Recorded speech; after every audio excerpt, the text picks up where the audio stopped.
All right, we are live on Facebook, YouTube, and Twitch, guys. We are going to have Keeper Wars Inc. CEO Casey Clark in about 10 minutes or so. Right now, make sure that you're sharing this with the goalkeeping community. If you got any questions or comments regarding Keeper Wars or other types of games or gamification of session designs, put them in the chat section, guys. This is going to be a fun one. I'm very excited about it.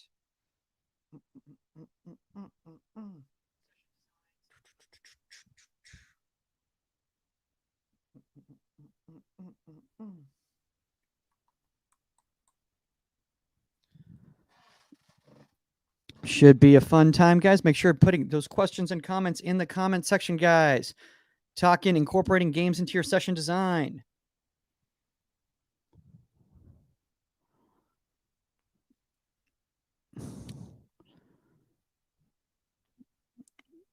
All right, this is not a good stream here. I'm going to switch to I'm going to switch to Wi-Fi here. And let's see what's going on here. All right.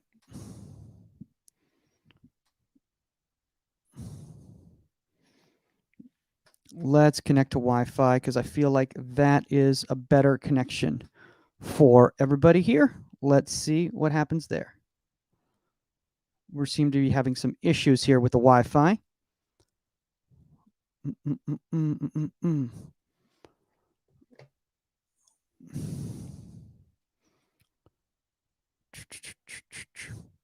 Hey, Stan, how are you, sir?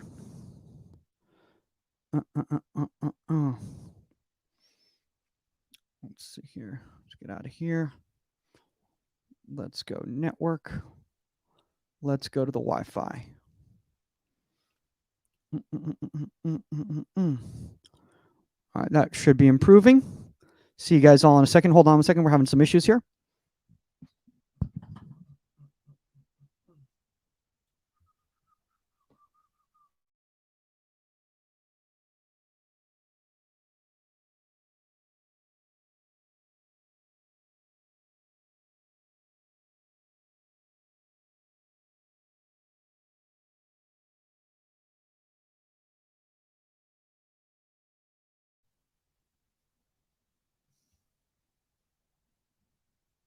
All right.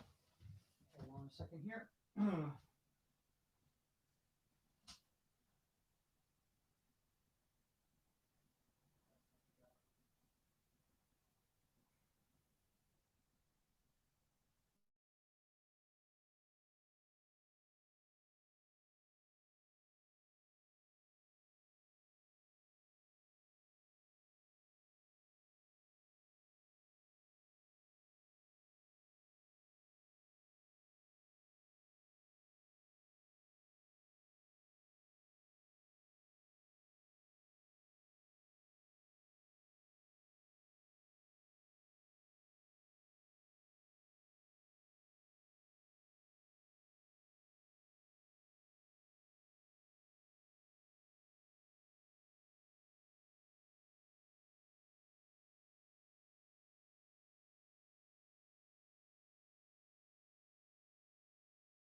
Casey, can you hear me? Yeah, I can hear you, Michael. How's it going? Obviously, we were having some technical difficulties here Gotcha. on our. Sorry about that here. Guys, if you're tuning into this, we were having some technical difficulties. We're just going to try to get started in a second right here. I'm not sure, just making sure that the connection is strong here. As you can see, I'm kind of going in and out. Do I look okay to you now? Michael, you look good to me, man. Okay, so I'm not going in and out. Okay. We were having some issues before. Let me just check and see if Omar's going to be joining us. Apologize for all this. Hold on a second here. No worries, man. Internet literally just went out at my house like Really? 10 Oh, minutes jeez. before. Yeah. Isn't Yeah, that just how it always before works? oh yeah. Of course, dude. So all right. Let me check with him here. All right. Yeah. Are you joining? We were having internet issues. All right. So I just texted him right there.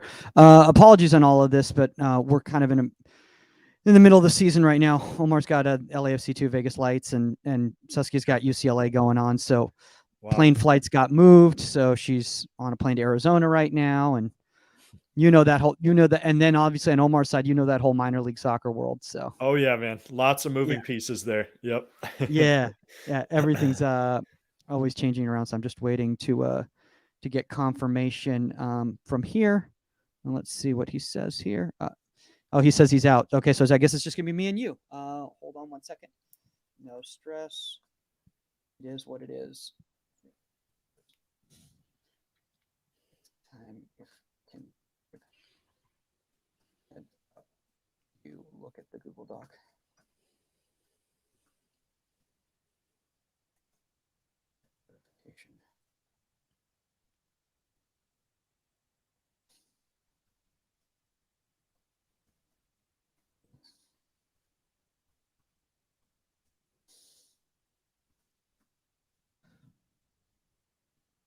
Alrighty, well, it looks like none of them are going to be joining us. No worries. We will just get going. Hold on one second here, and here we go. All right.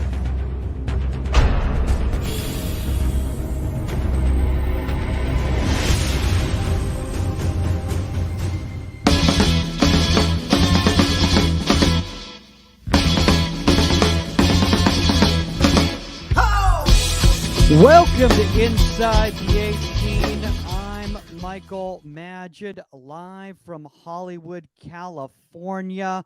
With me, unfortunately, no Pro GK Academy Omar Zini of Las Vegas Lights, no 99 World Cup winner Saskia Weber as she's on a plane to Arizona. But the show must go on, and we've got a fantastic guest panelist joining us today.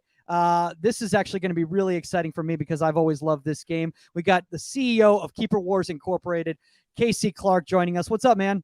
What's up? It's a pleasure to be on. Just hearing that kind of intro, man. It's awesome because I definitely been one of those guys tuning in, wanting to hear all about what's going on in the keeper world.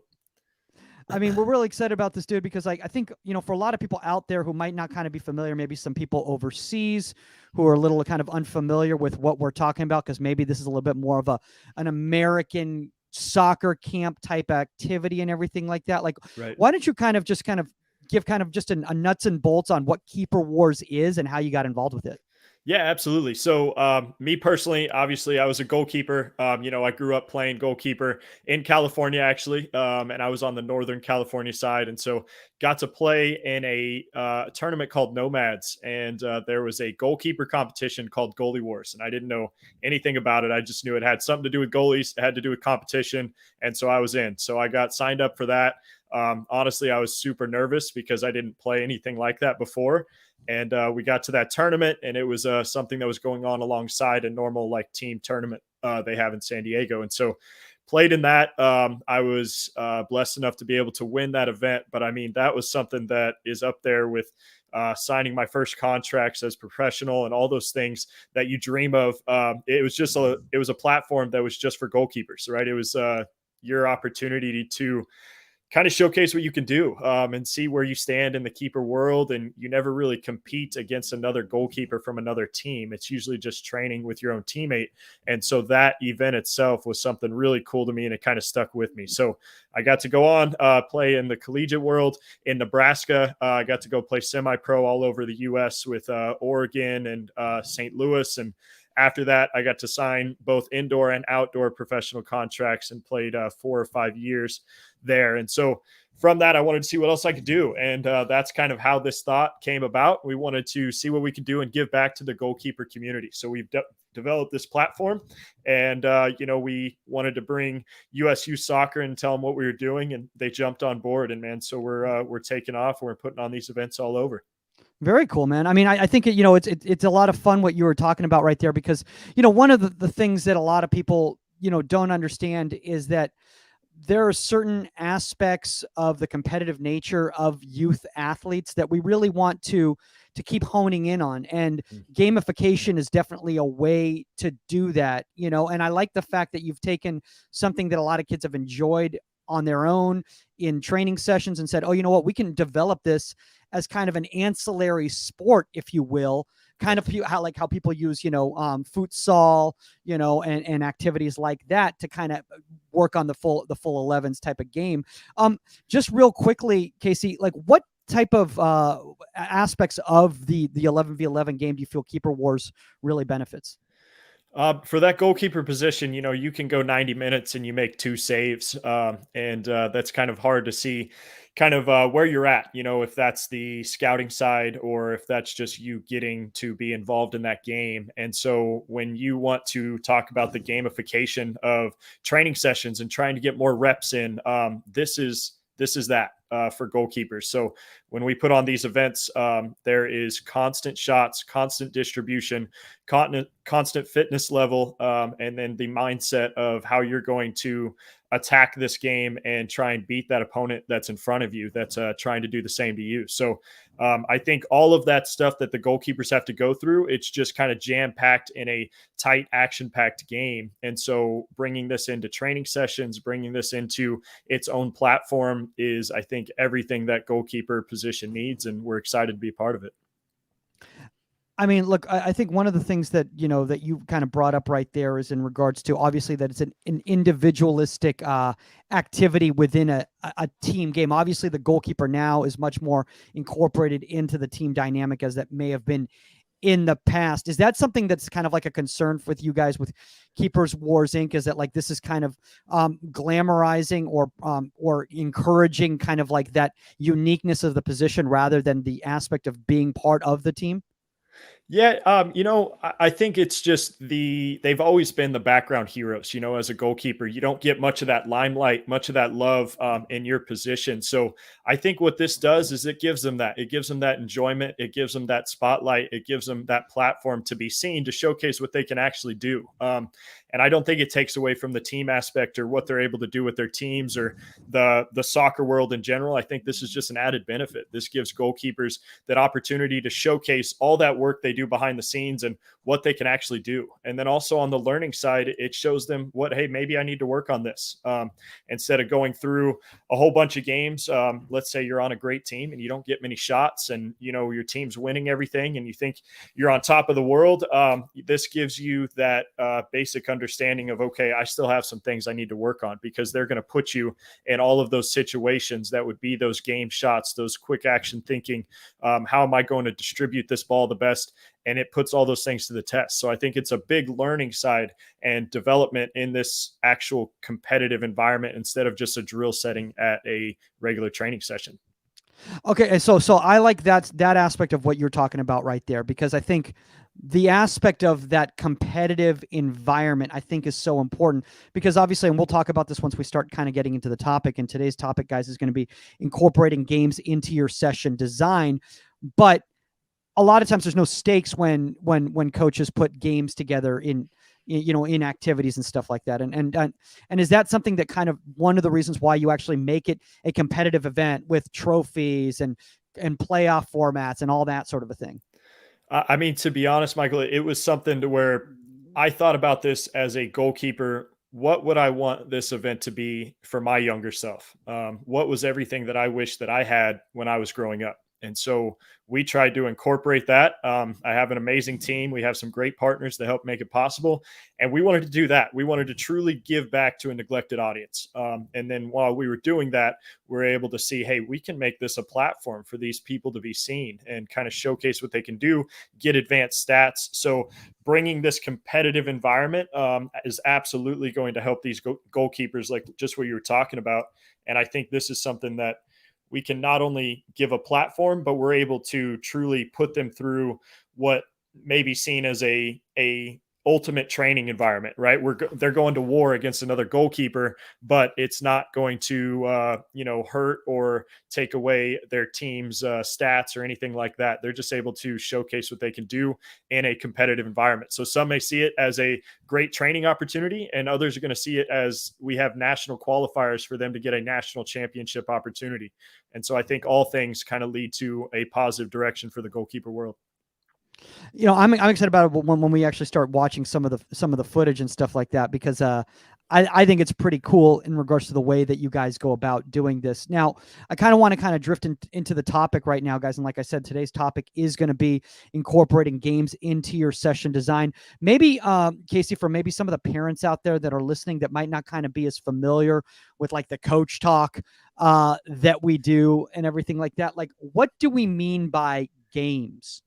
That's a great point. And I do listen to some of your guys' podcasts, and depending on what part of the world these goalkeepers and coaches are from, I even struggle with the lingo a little bit. So when we talk about gamification, games themselves, I think there's two kind of concepts. One is the game itself of the actual match. So let's say a soccer match, you're trying to bring as much as you can to that training session on what they're actually going to see during those games, and put them into situations that are going to replicate what's actually happening in the games, rather than telling them that, hey, I'm going to shoot it to your right side, I want you to dive, and that's where it's going to go every time. We're trying to make this game-like to where they don't exactly know how it's going to work, and it's going to be more of a fluid incident, just like what's happening in the games. And then I think the second part to that is you want to have games that are fun, right? I definitely grew up closer to the era of you're going to get your butt kicked every session, and you're going to be diving and limping off that field at the end, but that means you had a good session. And now we're trying to lean into the side of, if people have fun and they enjoy what they're doing in this position, or in soccer in general, they're going to be more apt to learn, more apt to enjoy the process and kind of take more in and be more of a sponge, rather than going to something that you're not quite enjoying.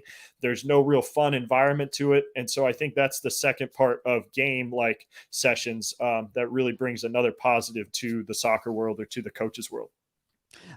So I like a couple things that you said right there. And first off, I love the fact that you're addressing the fact that some of these concepts might be foreign culturally in certain parts of the world in regards to how they go about doing sessions. But obviously the big trend right now, Casey, as you know, is unannounced service and fluid, organic scenarios versus back, I'm not that old, but both went back when we both played, as you kind of know what I'm talking about. It was very much, when we were coming up, it was very much announced service and the movement from a technical standpoint. I mean, we even had an episode last week where we had Paul Hart on from Stanford Women's Soccer, and he talked about how important it is now at the highest of levels that it's all about breaking down the moments prior to the final action. And I feel that us, when we were being trained as kids, it was all about the final action. So is that something that you kind of take into account when you're talking about how to train these goalkeepers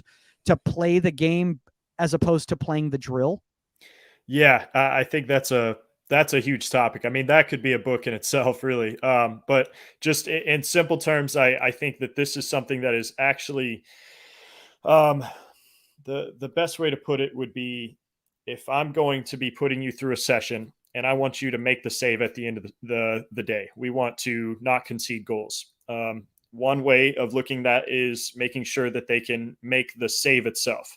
And then the other side is, you want to look into all the aspects that lead up to that shot happening, lead up to your positioning, lead up everything, being proactive on how can I get in the best opportunity to make that save or to not even have the shot happen. And I think I don't like to say back in the day like it was this horrible thing, but there's a different mindset now going towards that goalkeeper position of what could you have done to stop that shot from even happening, or what could you have done to make that saving even easier, being in a better position, seeing what's going on around you, kind of getting ready to pounce on the opportunity that may be coming. And I think we are now getting closer to. I know me as a coach, I want to take the approach of, hey, what just happened right there? And then what do you think we could change? Instead of going, hey, you should have made this save and you should have did this. Now they have the opportunity to think through that process. They have the opportunity to tell me what they were thinking and how we could maybe stop that from happening again in their own terms, because that's going to hit so much closer to home than you have a guy that's telling you constantly what you did wrong and what you should have done. Yeah, and I think, in regards to that, one of the best parts about it is that I see a lot of young goalkeepers when they get we'll just use Keeper Wars as an example because it's the game that you're obviously so familiar with. When they get into an activity like that, a gamified session activity like that, they freeze up because now you start recognizing that they only learned how to play training as opposed to play the game. And you see the goalkeepers that are great decision makers, that are great problem solvers, and in the moment, they can come up with a solution for the situation at hand. Mm-hmm. Absolutely. And just kind of go off of that. I know when I was still playing, I wanted to take these goalkeepers through all the drills that I was kind of taught growing up. And I wanted to just start getting into the coaching world, taking over, the goalkeeper side of club soccer. And I put them through all these drills, and the drills were great. I thought I was doing a phenomenal job. And then we went into a game-like situation, and it was almost like everything went out the window. So I realized then that, okay, I got to transition this to not get so much critiquing and do simple drills to work on a simple concept and kind of expand that and make it more fluid so it's more game-like. So now that muscle memory or just that thought process is a little bit easier transition to that game. So like you said, they don't freeze up and they have more of an understanding on what they can fall back on. All right. So we actually have a comment in the comment section right here, because I think this will open up kind of the debate. And I love having the conversation because I think it's important for us to all kind of understand kind of where we're all kind of coming from here. But Andreas has this question or basically comment right here, and he goes, "Announced service is a different element to developing a goalkeeper and is needed at different parts of youth stages of development." What do you say to that? I say yes. You're correct. For anything and everything, there is always a time and a place for it. Whether that's critiquing, whether that's positive reinforcement, and then we can go simply into the services themselves. So, absolutely, especially on the youth, like if we're talking the very young ages of soccer, they're just starting into that position. I think that is where you're going to be more heavily on the announced services when you're trying to get into how not to dive, how to dive, how to save your body from hurting when you are diving. All those things definitely have a place for announced services, especially as we're growing up. And then I think once we get into more of the advanced side, obviously that changes a bit to where you're more on the competitive side. But we do have to remember on the youth side as well, announced services are awesome as long as you can have that game aspect in there. Give them something to work towards. Hey, if you save 10 in a row, you get a gold star, whatever it is, just have some type of positive reinforcement in a game-like situation or a game understanding of how to win or lose at this drill. And I think that helps the kids with announced services. So I want to ask you something here, Casey, because this is something that I feel that a lot of goalkeeper coaches, and I'm not even going to say young goalkeeper coaches, and sometimes also like when I say young goalkeeper coaches, people think like 20-year-old goalkeeper coaches. I mean, like no, like more for lack of a better term, introductory goalkeeper coaches. They've just gotten into coaching. As we know, that could be 45 years old after done playing, or it could be 21 years old after, finishing your college career and taking an assistant job. But basically people who haven't had the reps. One of the biggest problems I see when it comes to them trying to gamify activities is they lose the actual education aspect of the games because they separate game with the educational aspect. And I think it's got to be edutainment. It's got to be entertaining, but at the same time educational. So they're learning while they're going through it. But you don't just let them leave it be. Like, there are coaching points that you give at some point. Absolutely. And I do want to point out, I am not in general, I'm not the coach that thinks they know it all and they have everything worked out. I absolutely don't. I feel that I'm still kind of on that newer side, even though I've played all the way up through professional. I'm definitely learning a ton, and I'm still trying to take in a lot of information. But from the things that I've gathered in my knowledge of playing, being a part of the game, having coaches from all over the world kind of help me. I think that I like to think of it now as, this wasn't how I always thought, but let's go through a session. Let's have our specific topics that we're trying to get out of it. Because I think sometimes coaches get lost and they got to point out every single different thing that's going on rather than focusing in on a couple aspects of what they want to get out of a training session. Once you do that, I feel that it still does need to be fluid. It still does need to be game-like. And then we pause that to go through that training, that learning session stuff. So that coaches understanding of what needs to happen. I think we go through that every once in a while. Then we'll pause the session, and then it goes back to the fluid gamification type session. That would be something that I like, and I like to see these days. I want to talk about this because, in regards to this, I think, you also need to understand the place and time and also the level of development of the goalkeeper, where they're at. If you're talking about working with U9s or U8s or whatever, there has to be some sort of foundational element as well, too. Mm-hmm. If you're working with pros and you're just trying to get them, thinking and making decisions and stuff like that, after, you can incorporate games into warm-up, for instance. Tom Fodry, when he was at Melbourne Victory, in Australia at the professional level, he would do that. And because obviously these goalkeepers, they knew the why of why they're doing these games. And also they were far enough along in their development to understand, what they're trying to get out of that. Do you think that is really important for a lot of young coaches out there to hear? Yeah, I do. You can go on YouTube and you can see what the England national team is doing with their goalkeepers, and you can try and bring it to your kids that are just starting the goalkeeper position because it looks fun and it's a really great drill, but it's just a different world. There's a reason that they're going to do those games, and as the foundation base of the younger kids. Obviously, I'm exaggerating a little bit, but the understanding is that the foundation side needs a lot different than what the higher up elites are going to need. And the amount of different types of fluid game stuff that you can do is obviously different as well. Everything's going to be simplified with the younger ages, and then it can be more complex, more loose as they get older, in my mind. Yeah. Talking about that, I think that is a really, really good point, Casey, because you see a lot of coaches and parents going on social media and seeing activities and them going like, oh, that'd be fun for my goalkeepers to do. But again, because of, let's just say, a lot of short form content out there, unfortunately, there's not enough time for them to really layer it in a way that the context isn't lost. And then they go about trying to do that activity that they saw Jordan Pickford joking around and having a laugh while he's doing that. They try to do it and their kids are all confused and stuff like that, because again, they only got a little piece of it. And also they didn't know when in the progression of the schedule of the periodization throughout the week that was. Right. Yeah.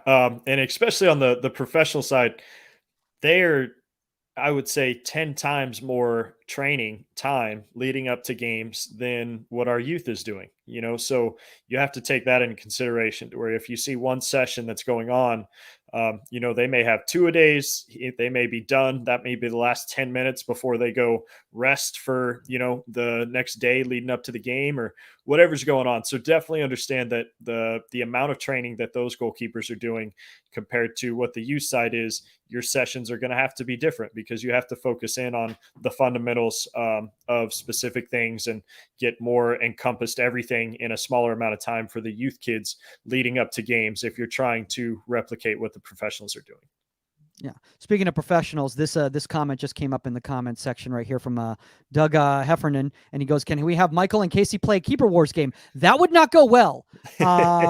Honestly, Casey would destroy me because this guy is literally living and breathing 24/7 Keeper Wars, guys. I think he probably knows every little trick in the book when it comes to Keeper Wars. I like to think that, you know what, Michael, I should beat you.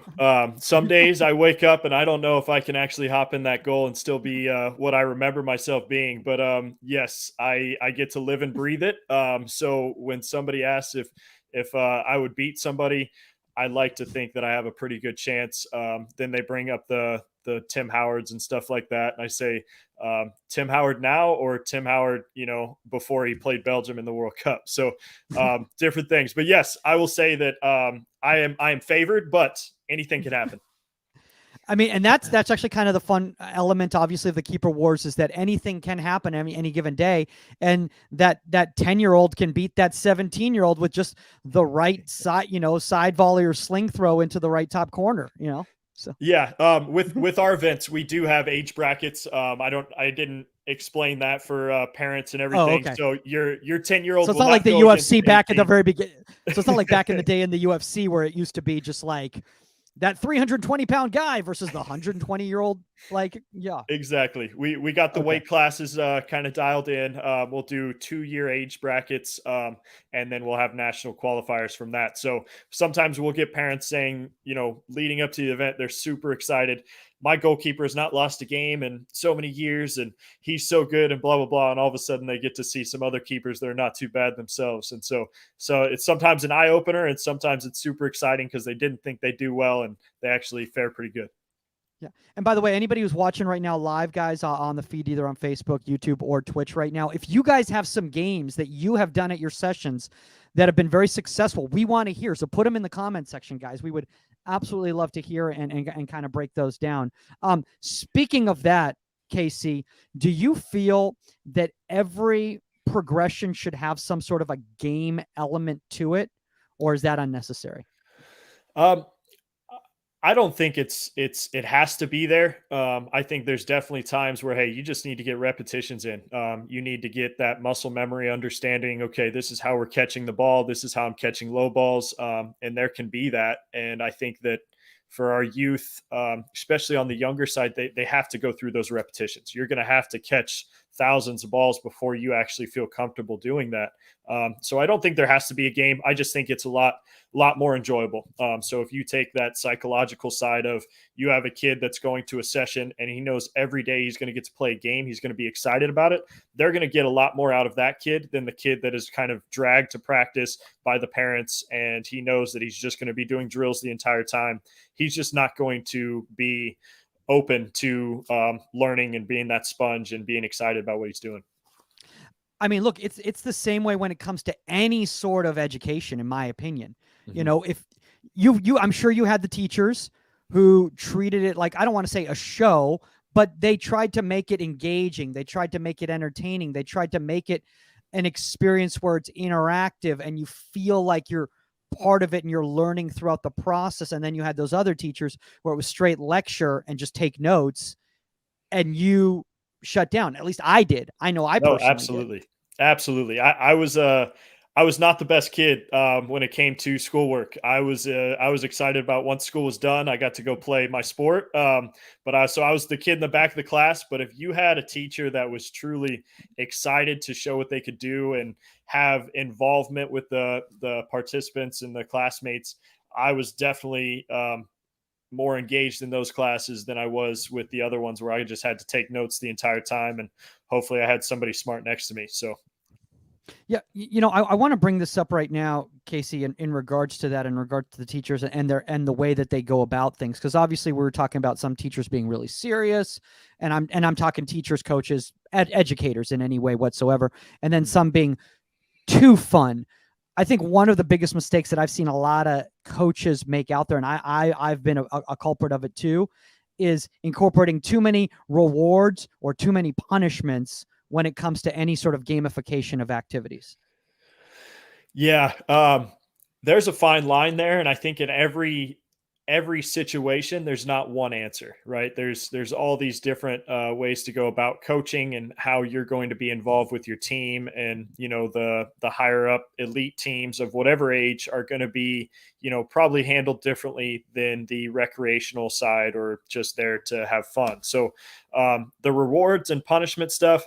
I don't know if this is where you're going with this, Michael, but I did think about the punishment side of, I feel like coaches, and I don't mean to call out anybody, but I feel there are coaches that want to jump on any type of error that happens and almost like verbally punish them for In whatever they did public, in wrong. front of all the other goalkeepers. Exactly. And if I completely bobble a ball and it goes between my legs and it goes in the goal, I'm guessing most goalkeepers like myself know that I screwed up, right? And so I feel like they're almost trying to get acknowledgement of, they know that that goalkeeper made a mistake, or they know that that field player made a mistake, and I cringe with that stuff. Let's guide them. If they don't understand they made a mistake, that's different. We can.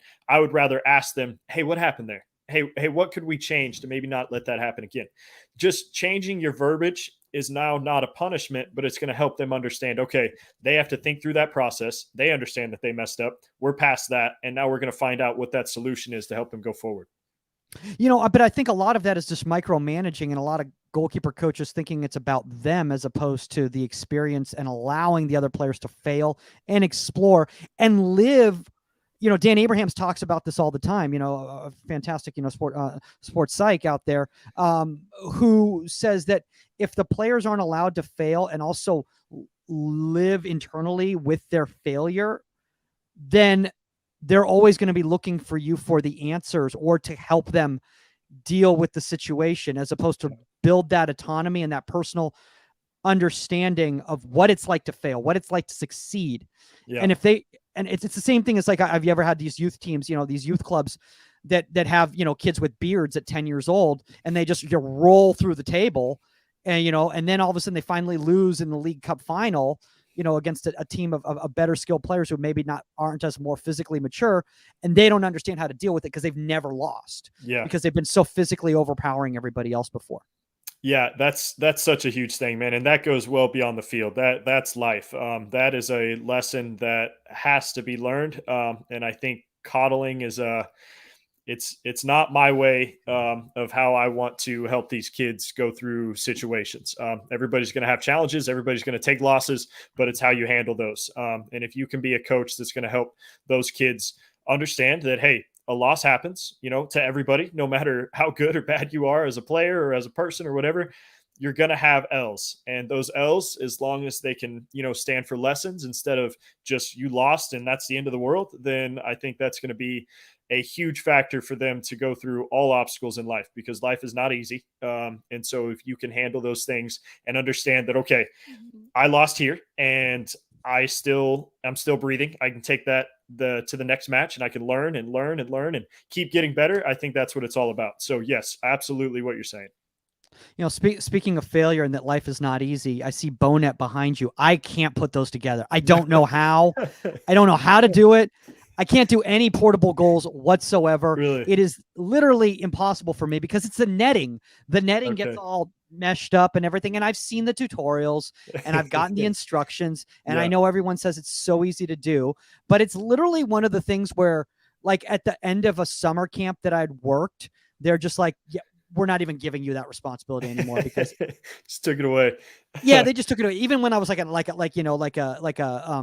coaching assistant, that sort of thing, they're like, yeah, we understand that this is like a rite of passage for like all the young coaches to do this. This guy clearly has no ability to do this. Like, he has no ability. So we're gonna move on. I'm assuming that all your coaches are very capable to use those bonnets. That's probably why it's up there, right there. And we actually use these for all of our Keeper Wars events. Bonet has been a huge help for us to kind of make this Keeper Wars platform happen. So shout out to Bonet. But when I first started putting these things up, I was worried about the same thing. And surprisingly, Bonet has been as long as you have another person. If you have two people, it's a piece of cake. I now probably have my PhD in putting up and taking down Bonets. So I got it down to a science now. But in general, those things go up really fast, and they've been a huge help for us. So let's do this. Obviously, there's some people out there who are watching from around the world, or maybe they're listening after we've recorded the live stream, who aren't familiar with kind of the game of Keeper War. So what I want to do is I want to pull up some footage here, and I want you to kind of walk us kind of through what we're kind of seeing here. So first off, what I'm going to do, first off, what I want to do is I want to put, and this is pretty darn cool here with the drone with the drone shot here, dude. This is high level here, man. You guys are high level here. So why don't you kind of break down the game here? First Absolutely. Off. So this is by looking at the tops of these kids' heads. I believe these are our older age groups. How I actually know that is the field lines and how that works. So basically, this is what we made as a regular, what we feel is a regular shot of a goalkeeper that's going to get. So for our older ages, that's roughly 18 to 22 yards out. And so they are shooting on another goalkeeper, and they're trying to compete against that other goalkeeper to score more on the other opponent than they're getting scored on. And so when they're doing that, they're going to have a shooting area, which is those first two cones that these goalkeepers are kind of putting the ball by.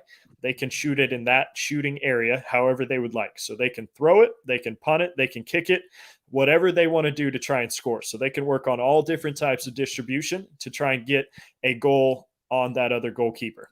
And so you'll see that there are people on the sides. The person in the middle of the field. Look at that steer right there. Love that. The person in the middle of that field, that's our referee. They're able to keep track that goalkeepers only have so much time before they have to shoot that ball. And then the game is going to be a fluid 3 minutes long, a half, and then they'll have a 1 minute break, and then they'll take another 3 minutes, and that will be the conclusion of each Keeper Wars match at our event. Casey, I have a question for you. Is this game more physically or mentally demanding, or is it kind of a combination of the two? Ooh, that's a great question. If you are new to the game, it is absolutely on the physical side. Parents have came to us stating, we paid this and the games are only 7 minutes long and blah, blah, blah. And I'm like, man, just go to a game, just watch one game and come back to me. And it's almost like clockwork. Okay, we totally understand. That is a lot of work for these keepers. I mean, they're getting all kinds of shots, all kinds of saves in a 7 minute time period to where once that game's done, they're breathing heavy. And so once you get down the game itself, then it becomes more on that mental side of, okay, this goalkeeper, I scored on him on the left side. He's, out of his goal a little bit. Can I go over the top? And then you have to just decide what the best type of distribution is going to be to try and beat that other goalie. And speaking of that right there, I like the fact that you said, people complain. They're like, oh, these games aren't long enough, but have they ever actually experienced it themselves? Or they're just looking at it vicariously through their kids experiencing it. Right. I think it's really, really important for a lot of coaches out there. And I'm just going to throw this off for a second right here. I think it's important for a lot of coaches out there to try these games that they put their kids through first to make sure that they function and make sure that they work. Because again, I see a lot of coaches try to be very creative in their sessions and they go, this can be such a fun game. And in concept, in theory, it sounds awesome. And the kids are so confused and the rules are so convoluted that it's not fun for anyone. So do you agree that kind of having like that tangible experience of actually going through it is going to be so much more beneficial? Yeah, absolutely. It's funny you kind of bring that up because so I'm a part of the Olympic development program for Missouri right now, and we're going through some tryout stuff. And so I put a session together for the goalkeepers specifically to work on distribution and handling. And I put it together for a couple hours, and I was like, man, I think this is a great session. Took it to my DOC. He's like, yeah, this will work. He liked the fluidness of it and everything. And then I go to do the session and I had a humbling moment. It was, no, this wasn't working how I thought it was going to work. And I had to go back to the drawing board because in your head and on paper, it can look absolutely amazing. But depending on the skill levels and, their knowledge of that position, it can go completely sideways. So your written session, awesome. I'm glad that you took the time to do that, but you're going to have to see it for yourself. And then you always got to be open to make changes, not throwing the goalkeepers under the bus because they didn't do it right. You have to kind of take that on your shoulders and decide, okay, I need to change this up so this goes according to what I'm hoping it does. And I think that is so important, because I mean, I remember when we had Ian Wilcock from Manchester United Women on, and he talked about, pivoting during a session and how important that is to have that humility. And a lot of coaches have talked about this, having that humility. Even Lloyd Yaxley a couple of weeks ago from Orlando Pride, when he came on, he was talking about a session that he was doing. He showed it to us, and then he showed how he made the adjustment in the moment because he recognized the why he was doing that session wasn't coming across. And I think it's the same thing with these games here. I want to pull up this clip right here, because I think I want some people to kind of see how this works from a standpoint of actually the action here. So why don't you hold on.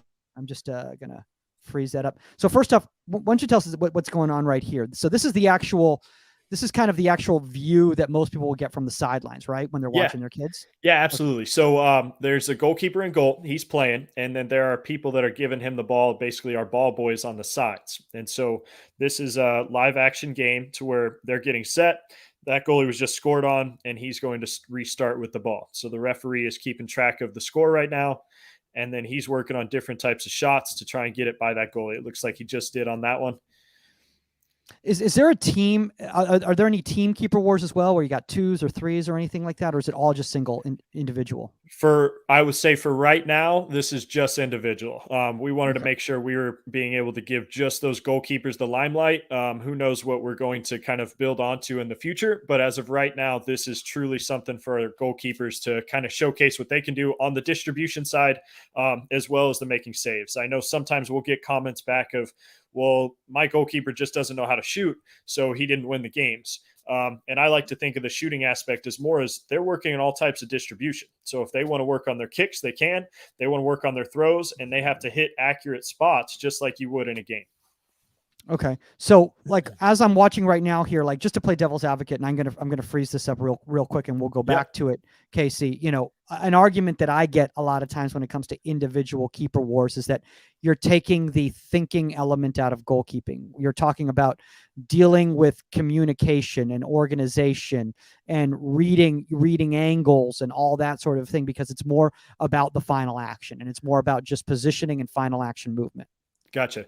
The final action, absolutely. I think that this does focus in on that part, which is, as a goalie, a big part. And then the organization, that's definitely something that you're organizing yourself, really, but that's it. So I do understand that side. I think the main kind of development process of what these keepers are doing at our Keeper Wars events is they're going through the shot stopping, they're going through the distribution. They're still having to work on angles, because if you keep getting beat on the sides, then you have to make that decision yourself of, okay, what else can I do to not get beat by the sides? I keep getting beat on the right side. What can I do in this game situation to stop getting beat on my right side? If I keep getting beat over the top, what can I do to change that? So they still got to work on their angles. They still have to work on that game setting of, how can I stop this shooter from scoring on me? And then there are definite aspects to the team development of a 11v11 match that aren't going to be in this Keeper Wars event. But we do see a ton of, that chess match that's happening, how they're trying to outwit that other goalkeeper against them, and then how fast they're going to play. Do you want to slow that game down so it's truly nice and slow, a lot of time to catch your breath, that type of thing? Or do you want to speed it up because your fitness is going to be at a better aspect to your game than the other goalkeeper? Okay. And what level is this right now that we're watching, just so that I have an idea? Because my next question kind of to you is like, okay, so if there's a coach that's having an issue with that aspect is not being there, how would you layer an activity like not necessarily your Keeper Wars competitions, but a Keeper Wars like game? How would you layer a Keeper Wars type game at a session where you do incorporate that organization or communication? Can you add some variables, just kind of like how in a passing rondo, you can add a variable to change it up?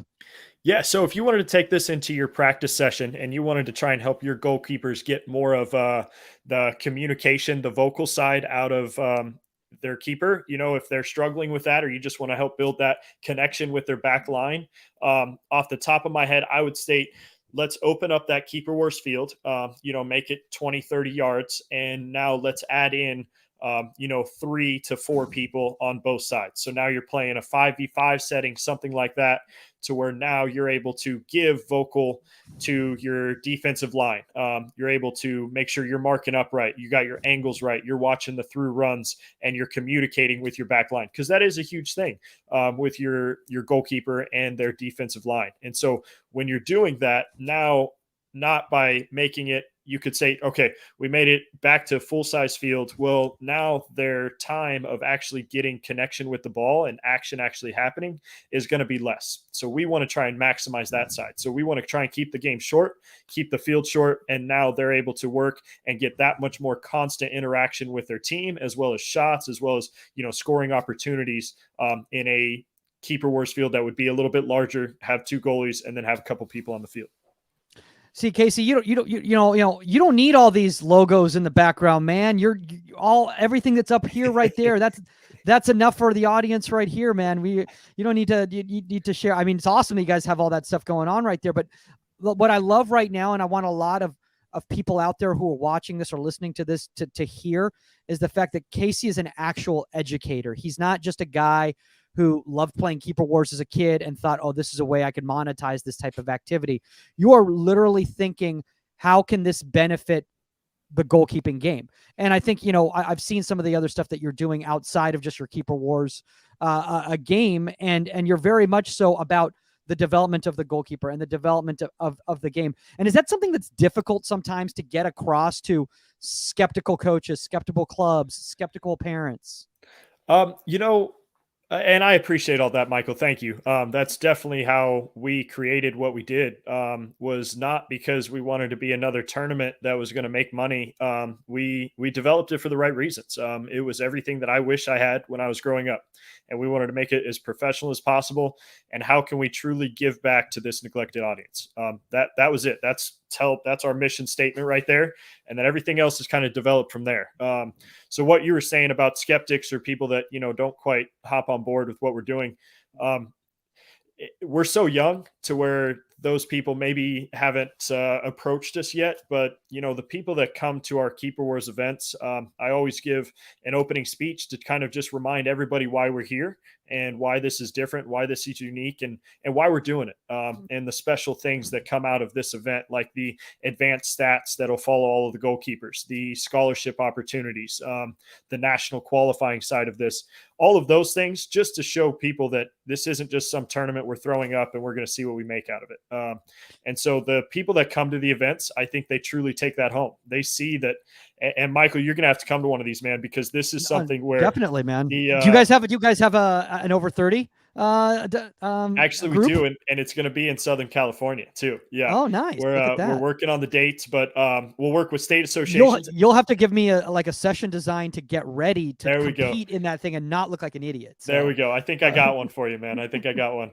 But yeah, no, just that community aspect of this, Michael, is something that's crazy. And it's hard for me to explain it until somebody goes to one of these events, because you have to think about all these parents are almost the outliers of their team, right? They're just a little bit different than everybody else. And if things aren't going well, that's the easiest person to point to, right? Because that's the last person you see when a goal happens. So once all these parents that have that same understanding of how tough this position is mentally and physically on them as parents and as their goalkeeper, all of a sudden they just come together, man. They're cheering each other on. They're saying nice save when, it took their goalkeeper out of the tournament, and they're still cheering on that next kid. And so that part is something that we didn't know we were going to develop, but it's truly a sense of goalkeeper community. I love that, man. And one thing that I do want to bring up too is that, you saying the outlier, because I think one of the biggest issues with gamification in traditional session design outside of goalkeeper training, but like team environment session design is that a lot of times the games are for the outfield players. The goalkeeper is an afterthought. The goalkeeper is just another prop for the game rather than an actual part of the game. I'll give an example, just a very simple game that we all know as young kids, World Cup, and if you guys, you probably have called it a bunch of different things around the world, but it's essentially a round robin type of game. It's a 1v1 or sometimes 2v2. And the goalkeeper is just is not on a team. Yeah, that is that's a spot for me, man. The prop word is actually, so funny because that's exactly what they are. They're a prop. They're there and they're an obstacle, but it really doesn't matter about how else that training session is set up for them because it's just for the opposing side. And so even in my professional career, we went through sessions like that, and it killed me as a keeper. I would get so upset because I'd be getting shots from 5 yards away, and they would be cannons, and it didn't matter because it was for the field players. And I'd even have coaches that would tell me, "Hey, this is for the field players," and oh man, it would be so hard for me to just kind of be okay with that. And so I do, every time I see a session set up like that and I get to be involved, I'm going to go talk to the coach, not in front of everybody because I know there's egos involved, but definitely let them know, hey, if you put this back another 5 or 10 yards and did everything exactly the same, this would be so much more game-like for your field players as well as for that goalkeeper. Unless you're trying to just get their confidence up and have them shooting on goal and scoring, I would just ask for you to take my keeper out of it, and we can go work on something that's going to benefit them, and they can just shoot on the open goal. So yes, that's definitely one that hits a spot for me. So I hope that goalkeeper coaches and other coaches can hear that and just try and think about that goalkeeper, because goalkeeper lives matter. Absolutely, man. And I think, one of the things too that, just to add on to that as well too, that I think, and as a young coach, I didn't think about this either. Whenever, first off, us as goalkeeper coaches, a lot of times when we're given an outfield team, people just assume that we're going to be able to give all this information to the goalkeeper. And then, but the thing is, we got another 18 kids. Right. And a lot of times, parents will freak out and they go, I thought, because you were taking over the team of the 11s, that my goalkeeper was going to get more time with you. It's like, it was actually the opposite. I don't have the time to work with you, and I've got to work more as an outfield coach than as a goalkeeper coach. And then they get mad because they're like, I thought I didn't even have to come to keeper training anymore because he'd be with you all the time, type of thing. It's one of the reasons why I don't want to be an outfield coach. So. Yeah.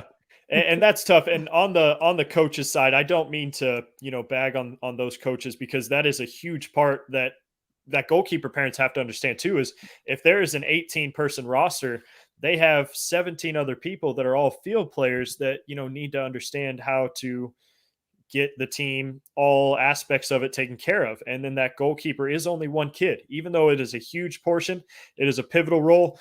It's hard for those coaches, even if they have a great understanding of the goalkeeper, is to, in the amount of time that they have with those teams, to balance that correctly. Yeah. And, and talking about that too, I think personally, and I'm just brainstorming right now off the top of my head, but if there was some sort of a way that we could gamify these activities that might not be win-win activities for the goalkeeper, as a goalkeeper coach, when we're talking to them, hey, give yourself 2 points for this type of save, or in this scenario, if you come up with the right decision here, you get a point. And then you kind of keep track, and then when the players kind of come together, they can tally up those kind of like a leaderboard type of a thing. I'm just thinking out loud right here.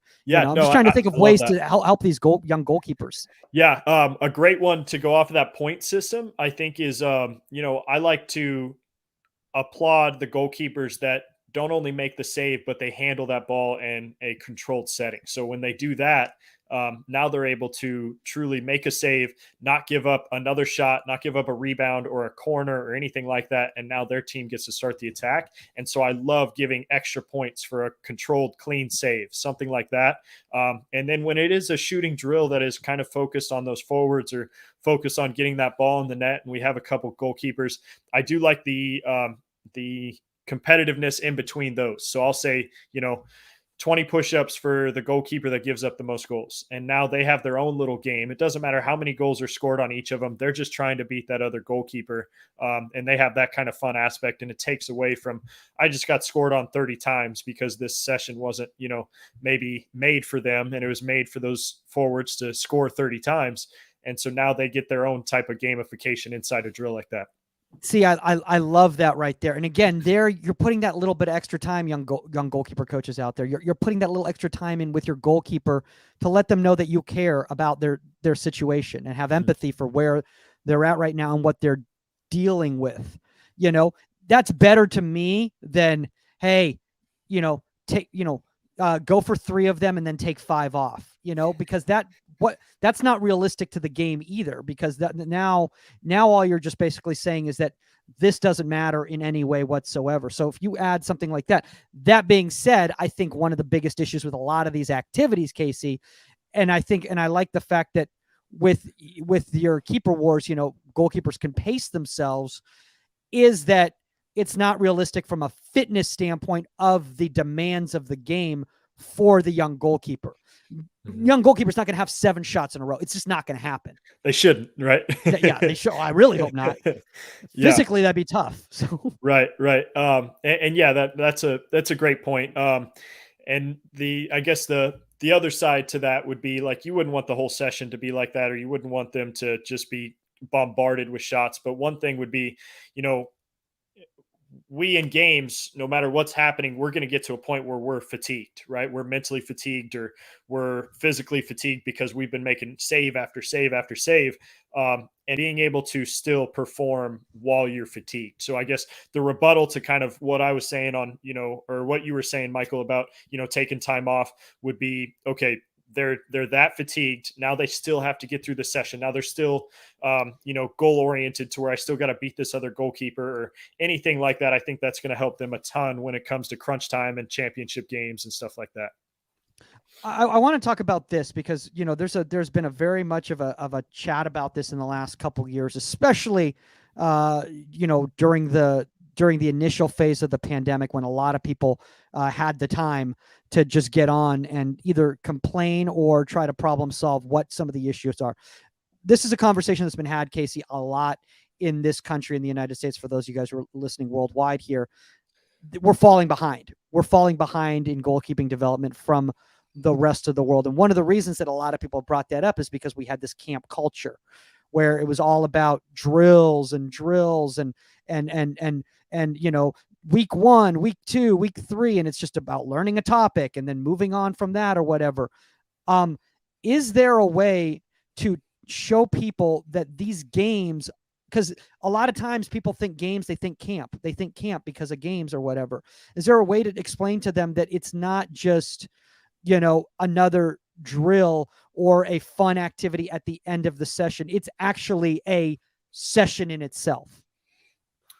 Meaning like the goalkeeper keeper wars games, that type of thing? Yeah, like either a keeper wars game or a game like a crossing game like Cutthroat, or anything like that. Because I think they are done so much at camp, people lump it in with camp activities. Yeah. No, I know what you're saying now. So I mean, basically, when people try and state that we're the whole concept of like where we stand with the rest of the world in the goalkeeper world, that's above my pay grade, but I'll give you my 2 cents. And so the understanding, everybody's pay grade, trust me.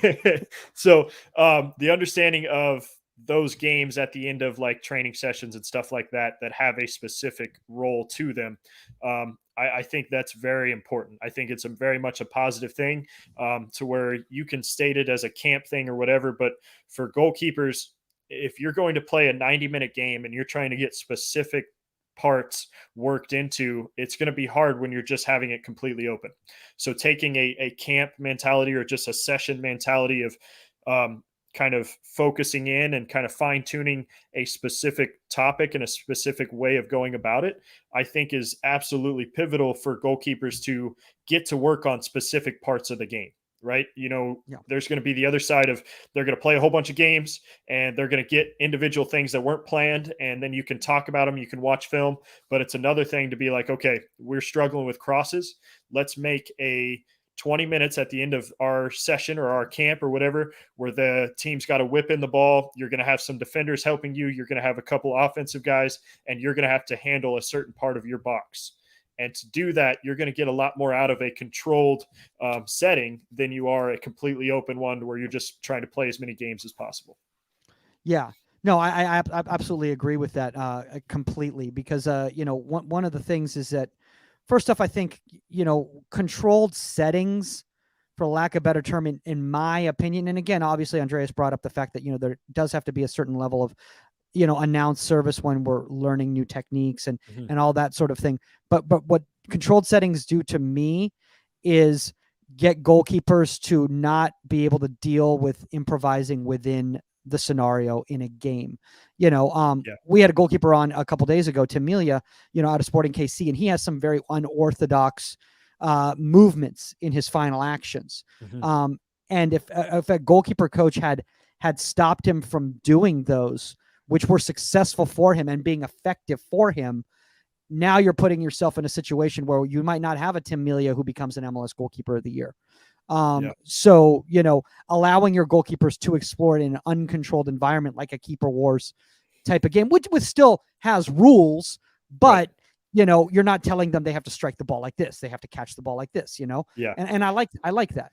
Yeah, I think that's huge. As a young coach, when I was just starting out trying to do the coaching world, I wanted all goalkeepers to do exactly what I was told and exactly how I do it. And I soon came to realize that everybody's going to take that action of how they're going to do about a save or a distribution pass or anything. They're going to be different. And if you wanted everybody to be cookie cut, the Premier League, the Champions League, all those top quality goalkeepers, they wouldn't be there, because they have their own different way of why they got to that level. And it's because they were able to be successful at certain things and, compensate for other things. And everybody's got to figure out what works for them. I like to play golf, and something that I like to, kind of point out is every golfer's got their own unique swing for them. And I think goalkeeper's the same thing. Yeah. I want to show a little bit before, as we start wrapping up here, I want to show a little bit of kind of this footage of what kind of like one of your events looks like from a standpoint, and why it's kind of a fun thing. And I don't want to do this like as a commercial or anything like that, but I might want to do it more just a simple fact, so like people can kind of get a picture of what necessarily is going on right here. So I'm going to turn off the volume here. So why don't you kind of walk us through? Obviously, this is a promotional video, for Keeper Wars. I'm not going to, say that it's not. But what about here are you kind of trying to share to everybody with this little promo piece? Yeah, so this is kind of a look at kind of what our overall environment looks like. So it's really kind of jam packed. It's really kind of a fun kind of type carnival feel. We have music going, stuff like that. This is actually a highlight reel for one of our contestants. And he actually won this event in California. So this was a national qualifying event to go to Florida with the championship series with USU Soccer. And so this is kind of just a look at all of his games with a couple clips. And he actually, I think, went undefeated in this. I think it said on there. But this is a look into a California event that we have going on. That's very, very awesome. Yeah, and I think one of the cool things that I like seeing here. First off, this kid's obviously got a cannon, which is I think one very of the talented. Yeah, but is that actually while we turn that off right real quick here, I want to ask you this, because all these questions are just kind of coming to my head right now. Let's keep it going, man. Awesome. As we talk about just the kind of the gamification aspect of session designs, and people talk about it's the same thing as like a lot of kids out there who work on freestyle moves as outfield players, but they don't understand how to utilize that within the activity, within the game. Do you have these conversations with goalkeepers and say, this is why we do this in Keeper Wars? This is why this benefits you in the 11s game? Or are they training more to be Keeper War players? At the beginning, this was something to where it was very much, this is why this game is going to help you with all the aspects that you're going to face in a real game, a team game, right? 11v11. And then we started to see that this is kind of taking its a growth of its own, and now people are wanting to do stuff that's going to get them ready for our game. And I think it's all helping no matter what they're going to do, no matter what they're trying to do as a goalkeeper. This brings that fun environment to the goalkeeper position. So maybe they're going to play a little bit longer than maybe what they would have. Not everybody's wanting to play professional or wanting to play collegiate. Maybe they just want to have fun with it. And this gets them playing that little bit longer to where they're able to kind of stick with it. And then maybe they want to go to college or they want to play professional. And so our game, it was made to help these goalkeepers be seen and be a part of something that is a community that's all about them. And then we wanted to help, get them ready for those other games. But now we're kind of seeing it go back and forth because goalkeepers are wanting to do as many of these city tour national qualifiers as they can because they love the event and they want to get to that national platform. Because now, what's that end goal for most kids in the high school age is they want to try and go collegiate, right? They want to play in that next level. And now we're being able to offer that to them through our own platform. And so I think it goes both ways. Okay, so that's a good point, and I love the fact that you brought up just like having that kind of like that excitement and that desire to want to continue on with the game and keep moving forward with the game. I'm assuming that kid Matthias is moving on to play at the next level. I'm assuming that yes, he is. I think he was a senior in high school. I could be wrong there, but yeah, he was already looking at colleges, and I think he did quite well in the national event as well in Florida. So yeah, he's doing well, and so other goalkeepers just like him all around the U.S. are using our platform, and then they're letting us know how they got seen by a college, and they're sharing their stats and how they did in standings with different places, and so they're able to use those to help themselves, which is awesome. Casey, should you finish your sessions with a game of some sort, in your opinion?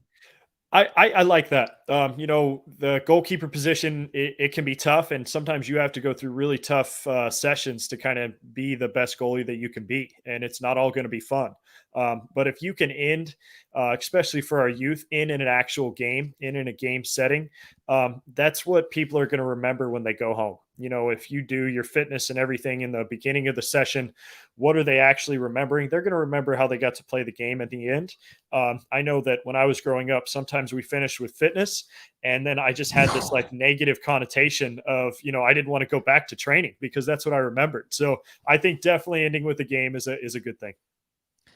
Yeah, I mean, I'm just thinking about the simple fact is that, like, especially if you're a new coach in a new environment and the kids don't know you that well, it's a good icebreaker too, because now they're recognizing that you want it to be a fun experience for them too. You don't want it to just be work.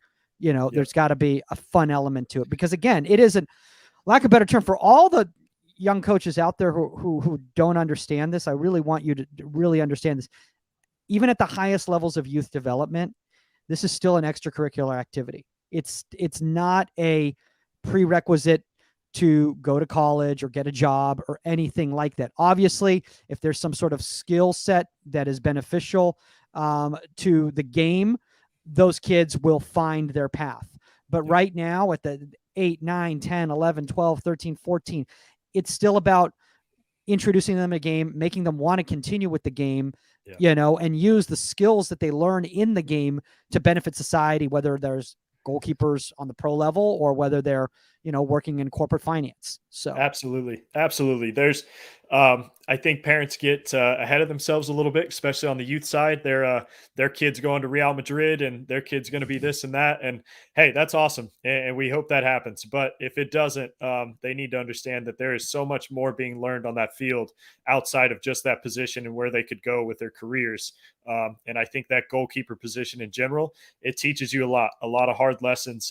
So if you stick with it, I think it's going to help anybody through life, because like we always just talked about, it's a tough thing. So you can go through that and get a lot out of it, and just enjoy the process. I keep trying to remind myself that even when I was playing, enjoy the process. Parents, enjoy the time that your kids are playing, because it may end one day. They may not want to anymore. So just enjoy it. And if they go to Real Madrid, they go to Real Madrid.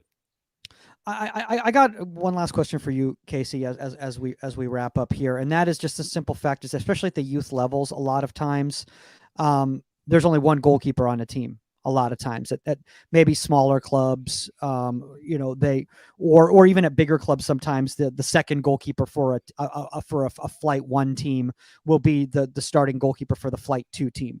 So they're not really always in the same environment. How important is it to have multiple goalkeepers at a training session at the foundational ages?